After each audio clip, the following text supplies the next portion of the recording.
Welcome to this daily PBJ devotional. Read 1 Chronicles 19 and 20 today, and Jonah 3. This devotional is about 1 Chronicles 19.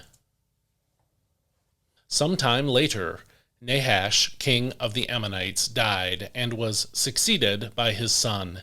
And David said, I will show kindness to Hanun, son of Nahash, because his father showed kindness to me.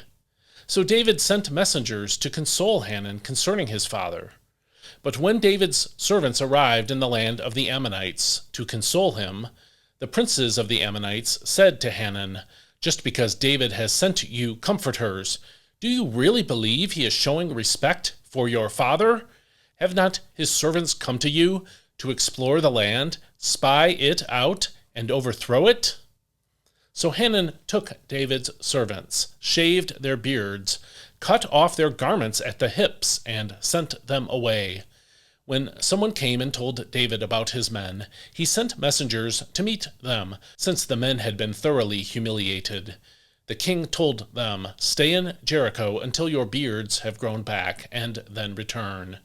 When the Ammonites realized that they had become a stench to David, Hanun and the Ammonites sent 1,000 talents of silver to hire for themselves chariots and horsemen from Amram-Naharaim, Amram-Maach, and Zobah. So they hired for themselves 32,000 chariots, as well as the king of Maacah with his troops, who came and camped near Medeba, while the Ammonites came from their cities and marched out for battle. On hearing this, David sent Joab and the entire army of mighty men. The Ammonites marched out and arrayed themselves for battle at the entrance to the city, while the kings who had come stayed by themselves in the open country. When Joab saw the battle lines before him and behind him, he selected some of the best men of Israel and arrayed them against the Arameans. And he placed the rest of the forces under the command of his brother Abishai, who arrayed them against the Ammonites. If the Arameans are too strong for me, said Joab, then you will come to my rescue, and if the Ammonites are too strong for you, then I will come to your rescue. Be strong, and let us fight bravely for our people, and for the cities of our God. May the Lord do what is good in his sight. So Joab and his troops advanced to fight the Arameans, who fled before him. When the Ammonites saw that the Arameans had fled, they too fled before Joab's brother Abishai, and they entered the city. So Joab went back to Jerusalem. When the Arameans saw that they had been defeated by Israel, they sent messengers to bring more Arameans from beyond the Euphrates, with Shaphat, the commander of Hadadezer's army, leading them. When this was reported to David, he gathered all Israel, crossed the Jordan, advanced toward the Arameans, and arrayed for battle against them. When David lined up to engage them in battle, they fought against him. But the Arameans fled before Israel, and David killed 7,000 of their charioteers and 40,000 foot soldiers. He also killed Shaphat, the commander of their army. When Hadadezer's subjects saw that they had been defeated by Israel, they made peace with David and became subject to him. So the Arameans were unwilling to help the Ammonites anymore. This is God's word. Chapter 19 began by describing the foolish decision of Hanun, who was now king of the Ammonites, to insult and assault David's delegation. We saw that in verses 1 through 4. That decision flowed from a cynical assumption about David's motives, as we saw in verse 3. We read about this incident back in 2 Samuel chapter 10 as well. But there's more to think about in this passage than just the conclusion that Hanun did something stupid. There were reasons to be cautious about a foreign king sending a delegation like David sent to the Ammonites. Years after this incident, Hezekiah received a delegation from Babylon, and he showed them everything. God said that they would eventually come and take all that Judah had showed him, all of Judah's wealth. You can see Isaiah 39 and or 2 Kings 20, 12 through 19 for more information about that story.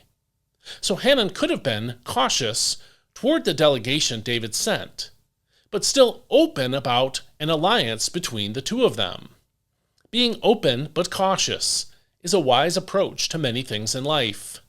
Hanan's approach, however, made him obnoxious to David, as verse 6 in the NIV says. Most of us have probably provoked that kind of reaction in someone else during our time on this earth. What do you do then? If you do something dumb and make yourself obnoxious to someone else, how do you fix it? Well, Hanan compounded his stupidity by preparing for war. He hired fighters from other nations, according to verses 6 and 7, and was still soundly defeated by David's army in verse 16 and 18.